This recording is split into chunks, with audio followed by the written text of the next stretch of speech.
Hello everyone, তো আজকে mummy আসবে জুট ছাড়াতে, সাথে দুধুও আসবে। তাই মা সব খাবারের অ্যারেঞ্জমেন্ট করছিল, আমি আর বৌদি মিলে হেল্প করে দিচ্ছিলাম। কিছুক্ষণের মধ্যেই ওরা চলে এসেছিল, আর এই দেখো বেলাকেও সাথে করে নিয়ে গেছিল। বেলা এসে কত খুশি দেখো। আর এই যে সবাই এসেছে বলে বাপি এখানে চপ বানাচ্ছে, আমি এসেছে বলে শুধু। আর আজকে হচ্ছে বাপির জন্মদিন। কি করতে চাও আমাদের জন্য?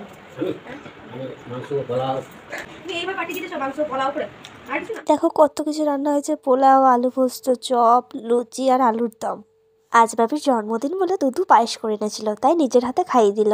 আর এদিকে মমি বাপিকে কারো ভাগ দেবে না বলে নিজেও খাওয়াতে এলো। এরপরে দুধুরা বাড়ি চলে গেছিল। আর বাপির জন্মদিন বলে আমরা ছোট্ট করে একটা অ্যারেঞ্জমেন্ট করেছিলাম কেক দিয়ে। তবে বাপির প্রচন্ড শরীর খারাপ ছিল।